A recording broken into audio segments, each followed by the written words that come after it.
Tommy loved Mr. Johnson. Mr. Johnson was Tommy's 6th grade science teacher, and for the first time in Tommy's life, he was actually having fun learning science. Mr. Johnson was a cool teacher. He's about 29 years old, just got out of school with a master's degree, drove a red convertible sports car, and was just everything that a 6th grader thought a science teacher ought to be. And every now and then, Mr. Johnson would take the class out on nature walks. And Mr. Johnson would say some stuff like, class, isn't it amazing how this plant evolved the ability to do this? Or, class, isn't it amazing how this insect evolved the ability to fly? And it didn't really dawn on Tommy what was going on. He just thought Mr. Johnson was a cool teacher until today. Today, something was very different about the class. In fact, today Mr. Johnson stood up and said, class, we're going to learn how the universe began. Can anybody tell me how that happened? Eugene raised his hand. You know old Eugene. He read a science book for fun, and he made 100 on every science test unless there was a bonus question. Then he made 105, and Mr. Johnson said, yes, Eugene, can you tell me? And Eugene went into the explanation. The textbooks filled 13.82 billion years ago. There was a tiny singularity that exploded in what is commonly called the Big Bang, except Mr. Johnson said, that's great, Eugene, thank you. Really good. Now, Tommy was now having a problem because he understood that's not what he had been taught.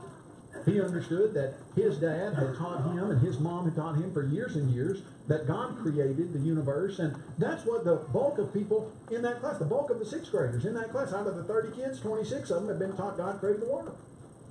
And so most of them were very encouraged when Stephen raised his hand. And Mr. Johnson said, yep, Stephen, you have a question? And in a nervous but courageous voice, Stephen said, well, that's not right. And Mr. Johnson said, well, that's not right. Stephen said, that stuff about a huge explosion bringing the world into existence, that's not right. Mr. Johnson said, well, what is right? Stephen said, well, my dad says that God created everything in the world. Now, that's what the bulk of the students had been taught as well, and so they whipped their heads around to see what Mr. Johnson was going to do with that piece of information, and they were very surprised when a smile crept across Mr. Johnson's face, and he said, you know what, Stephen, thanks for bringing that up. I was hoping someone would. Where'd your dad get that idea? And Stephen said, from the Bible. And Mr. Johnson went to his desk drawer, and he opened the top left drawer, and he pulled out a black-bound, leather-bound book. And he said, Stephen, did your dad's Bible look anything like this? Stephen said, yeah, similar to that. So he opened it to the first few pages, and he started reading. And he started reading words like hath and hast and createth and maketh and shalt and thy and thou. And he said, class, does this book sound old? And for whatever else it sounded, it did sound old. And Mr. Johnson said, let me tell you about this book. He said, there's some really good stuff in it. He said, there's a statement in it about a man named Jesus Christ who told us this rule about personal interaction, do to others what you want them to do to you. That's a great rule. I think we all ought to follow that. But he said, class, this is an old book. He said, this is so old that the people in this book thought that the world was flat. And he opened up the Bible, and he turned to a page that talked about the 4 corners of the earth. And he closed that, and he put it back in the drawer. He said, it's an old book. And he said, modern science has disproven it years ago. And with that, he put that Bible back in that drawer, and he left 26 kids wondering what in the world they were going to do with their idea of God's existence. Do you think that happens? I was driving up here Friday night, and I had the radio on, and I learned that in Opelika, the Freedom from Religion Foundation had just sued one of the school systems there because they were having a prayer over a public announcement system before Friday night's football games. And on September 11th, they said no more student-led prayers on the PA system because that's a violation of the separation of church and state, and we're not going to allow that anymore. Now, it might be the case that where you are, this kind of thing doesn't happen. But what I'm telling you is that across our country, it happens on a regular basis. Now, let me tell you why I'm giving you the information I'm giving you this morning. About 3 weeks ago now, I was invited to the Grant Street Church of Christ to do a series of 3 lessons on why we're losing our children. Here's what I found out in the course of the research that I did. I thought that I would go to Grant Street and give general Bible lessons. What I mean by that is I thought I would probably start there in Deuteronomy chapter 6, where it says that we need to teach our children when we walk in the way, when we rise up, when we lie down, etc. That's what I thought I'd be dealing with.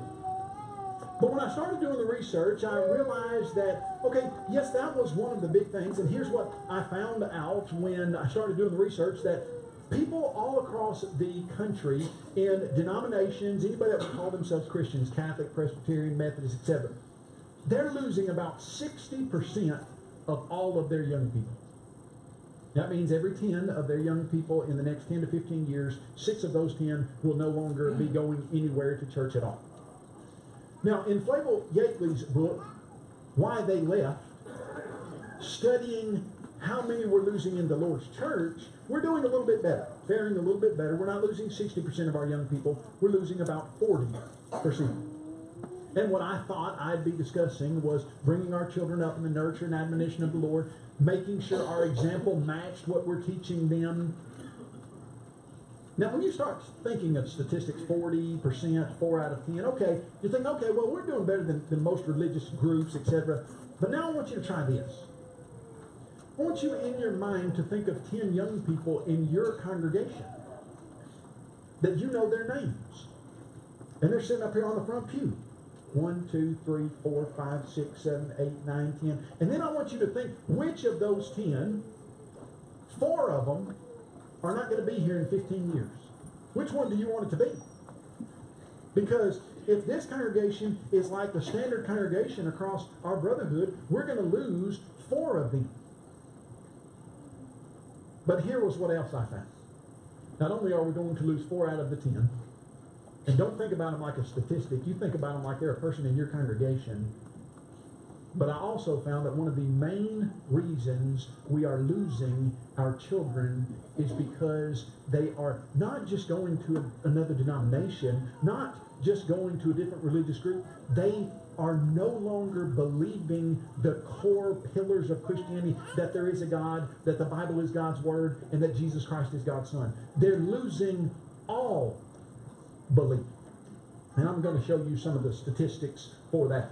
As we look at this idea, the Public Religion Research Institute in 2016 explained to us that 25% of Americans identify as nuns. Across our country, every 100 people that you ask, 25 of them say we're not associated with any religion whatsoever. We have no religious association. 39% of all the 18 through 29-year-olds are nuns. 40% of every person in our country, 18 through 29, says, I am not associated with any religion whatsoever. That's almost half, right at it. As you look at that, next at 64% of the young nuns were raised religious and left. So you've got, look at that, 39% of all 18 through 29-year-olds, and 64 of those, over half of those, were raised in some religion and they just left. Well, then you look at the Pew Research and you ask why they were leaving.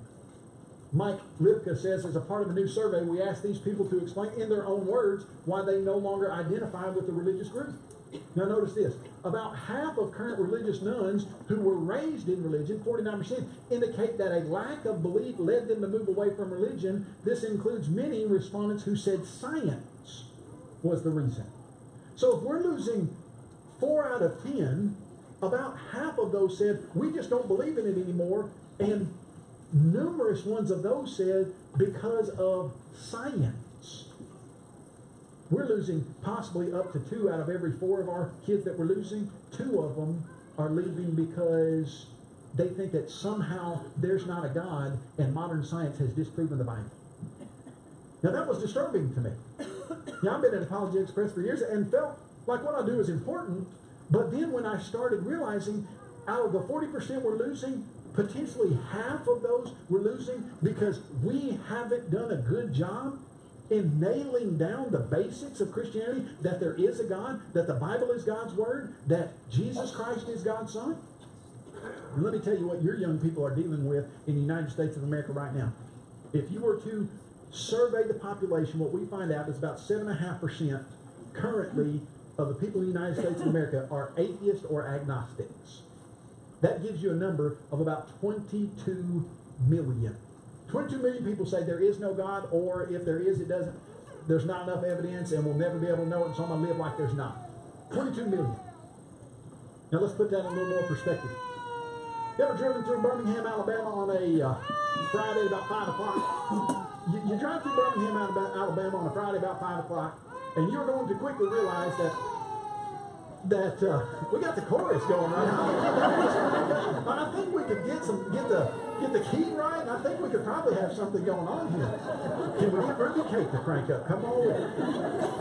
All right. Well, obviously, these young children are disturbed by the information that they're receiving this morning. Now, driving through Birmingham, Alabama.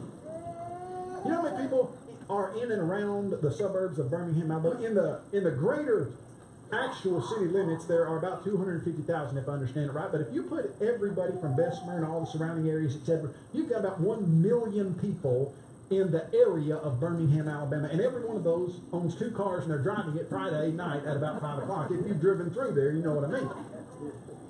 1 million people in Birmingham, Alabama. Now, you think about this. You take Birmingham, Alabama, and you multiply it by 22.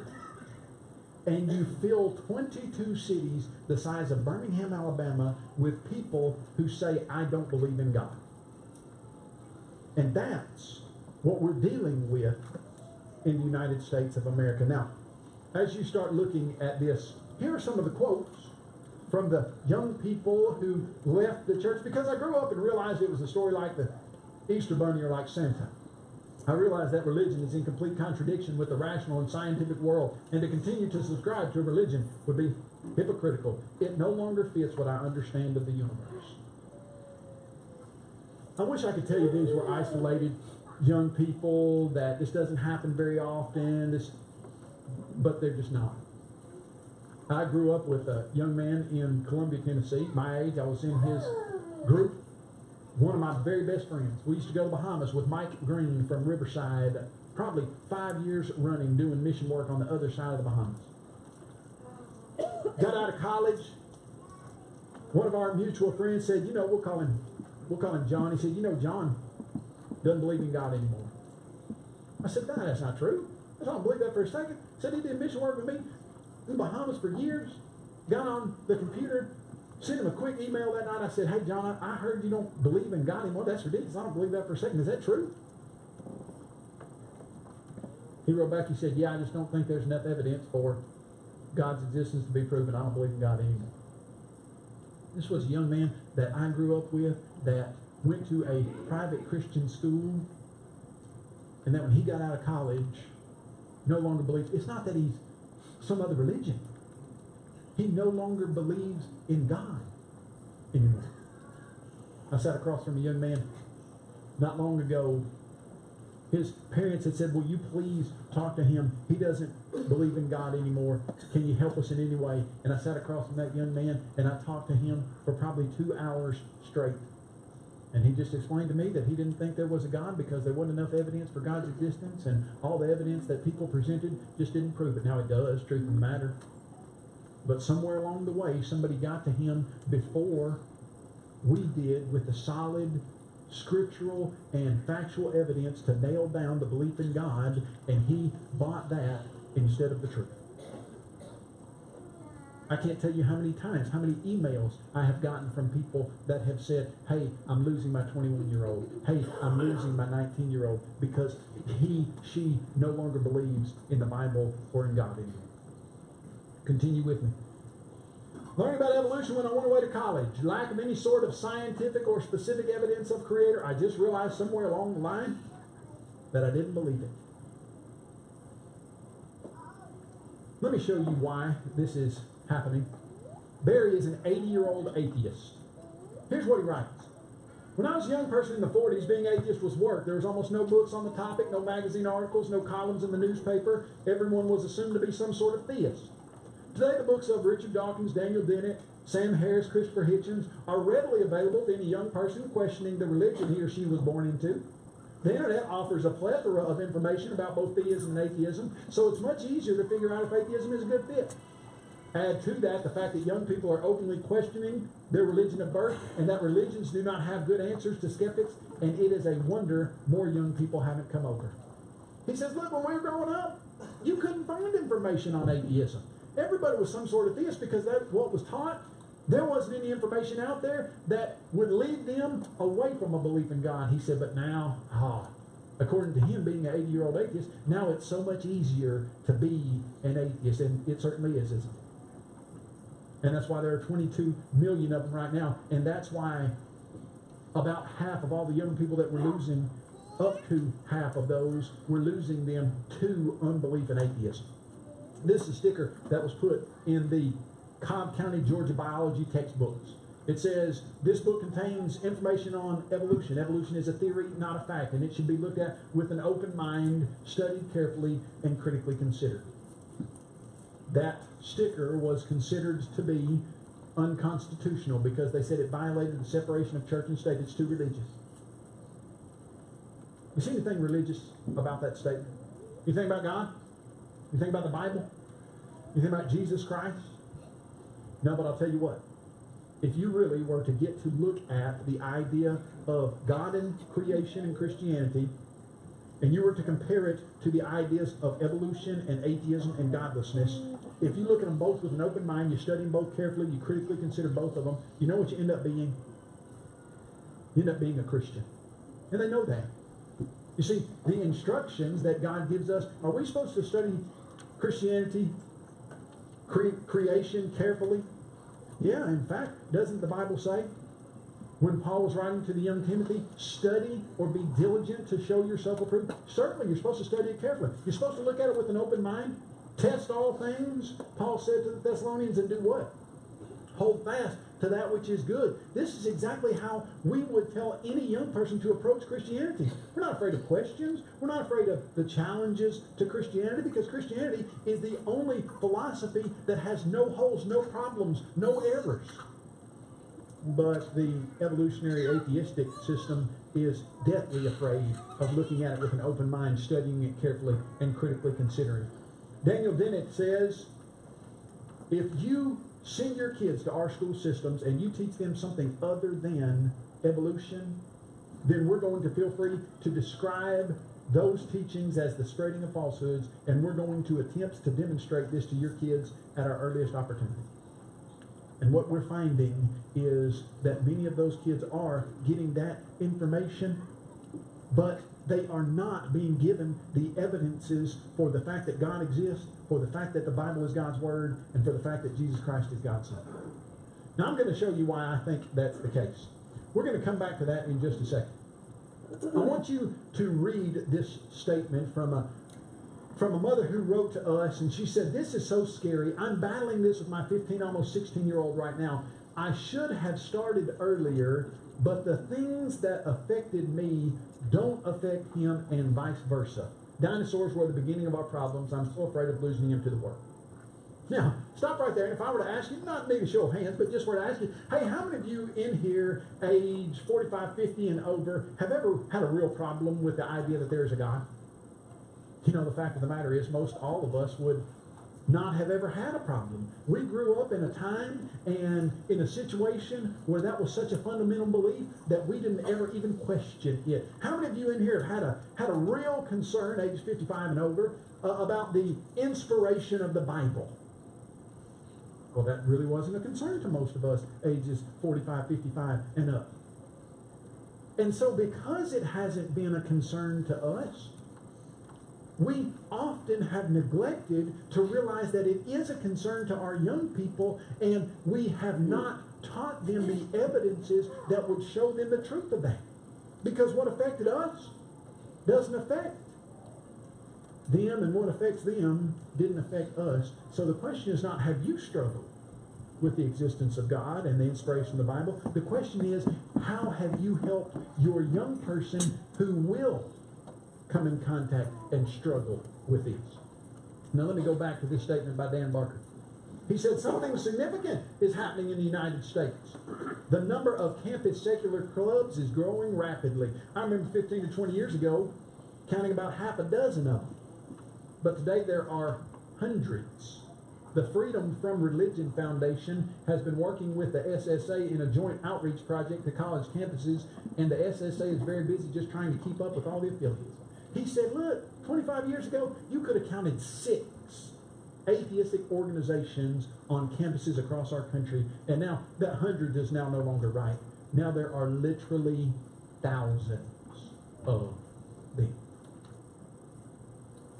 Are we preparing our young people to go into a world that is increasingly skeptical? There's a young lady down in UNA Student Center. The professor down at UNA, this particular guy is known for being one of those guys that just tries to make people who have a Christian faith feel small, tries to destroy their faith. He started the class out asking, how many of you believe in God? And this one young lady stood up and said, I believe that there is a God. He said, by the end of the semester, I'm going to show you that that's just not the case. And that's what he proceeded to do for the rest of that semester. But here was the interesting thing about that interaction. She came back, talked to Josh Webster, who was the campus minister at the time there at the Christian Student Center. And he said she was furious. She was angry. But he said she wasn't angry at the professor. She knew he was going to do something like that. He was well known for that. Said she was angry because there were other kids in that class who believed in God, but not a one of them would stand up with her, and several of them were from the Christian Student Center. Now, are we preparing our young people to be able to go into situations and to boldly and kindly say, this is what I know to be the fact, and it doesn't matter what you tell me, it doesn't matter what kind of manipulation tactics you try to use, I know this, and here's how I know it, and I'd like for everyone in here to, with an open mind, and carefully study and critically consider these pieces of evidence, and I think you'll become a Christian if you're an honest-hearted person. Are we preparing them to do that? Or is it the case that because that didn't affect us, we just figure they'll pick it up somewhere along the way? Hey, they should be getting this because it was so easy for us. They'll get it somewhere. Folks, let me ask you a question. And let's get real honest here. If they don't get it from you, where are they going to get it? If you don't give them the information they need to say, I know for a fact there's a God and here's how I know it. If you don't give it to them, where are they getting it? Well, they're going to go off to a college and they're going to be bombarded by these secular student organizations and they're going to get stuff like this. Dan Barker gives you the mode of operation for the atheistic community. If we can divert just one young mind from going into the ministry or from wasting time and money on religion, we've made the world a better place, he says. Nothing could be further from the truth, but you see exactly what is happening. Now, when the Bible explains to us parents that we need to bring our children up in the nurture and admonition of the Lord, what we're finding out is that one of the things in the United States of America in the 21st century is that the core beliefs of our New Testament Christianity, that there is a God, that the Bible is God's Word, that Jesus Christ is God's Son, those three beliefs have to be underscored, have to be emphasized, and have to be taught to our children to prepare them for this kind of attack. Now, could we make a difference with just one young mind and prepare one young person so that they don't fall prey to people like Dan Barker? Let me give you, we'll get through this real quick. This was some of the information you can show about the falsity of evolution. And this was an email I got from a high school student, and here's what she wrote. On May 29, 2010, you came to my church, Swartz Creek Church of Christ in Michigan. You preached on creation versus evolution. It was a real good sermon. I found it very interesting. What I found even more interesting is that this week in my biology class, we learned about the theory of evolution. During this segment, we had to do worksheets on evolution. Two of the main things we did were on the peppered moss and similarities in embryos, those things I just flipped through. These were two things that you proved false during your sermon. You taught us that these things were proven false, but still put in textbooks and taught in schools. And here's what I want you to see. I was both astonished and humored that these two false teachings showed up in my high school the week following your sermon. I was both astonished and, what did she say? Humored. You know, it's kind of funny to me that the evolutionary community has known for the last 60 years that both of those things are false, and they still use them. You told us that, and it was funny to me, and I realized, this stuff can't be true. Now, how many more kids were in her class that weren't at that seminar, that weren't humored by that? They didn't think it was funny at all. In fact, they took it from an authority figure as the truth, and they walked out of there thinking that evolution is true, and that eroded the foundation of Christianity. So here's my question to you. From the day that I was assigned that 3-lesson series, Why We're Losing Our Children at Grant Street, what I realized was we as the church have to do a better job preparing our children to deal with the skepticism that they're going to be getting. How are you preparing your kids? Let me tell you the exciting thing. The exciting thing about New Testament Christianity is that if we will prepare our children and teach them to love the truth more than anything, they will stay faithful to God and His church. There's a man that works with us. He's an auxiliary scientist. His name is Mike Houts. Mike Houts writes for us periodically. Just last year, he and I went to Mississippi State, and we delivered some lectures there to the college students. Had one of those SSA organizations, the atheistic organizations, was there listening to us and asking questions, etc. Mike Houts grew up, I think, till he was about 25 or 30 as an atheist. He was always taught this stuff, that God didn't exist, that evolution was true, that the stuff you read about in books was all true about evolution, etc. And then one day he decided to start looking for the truth. He thought, you know what, I've been told this, I wonder if it's really true. And he started looking closely into the evidence for evolution, and he realized, hold on just a second. That evidence that I've been taught that supposedly proved that some primordial slime gave rise to humans, he said, that's not true. Scientifically, it doesn't make any sense. He said, I've always been taught there wasn't a God, and I started looking at that, and he said, that wasn't true either. So he came to the conclusion that there was a God. He came to the conclusion that evolution wasn't true, and he said, I've got to go further than this. If there's really a God, I wonder if that God has ever communicated to us. And he came to the belief that the Bible was the Word of God, and then he started wanting to know what that Bible said about what God's creatures needed to do to obey and serve Him. And he started reading that New Testament, and he realized that everybody needs to repent and be baptized for the forgiveness of their sins, and God will add them to the church. And he studied himself out of atheism all the way into the Lord's church because he had an open, honest heart, and he was looking for the truth. And now he works at NASA as a team leader with an MIT PhD in aeronautic engineering, and every chance he gets, he goes out and teaches the truth that there's a God and He loves you and He wants you to be His child.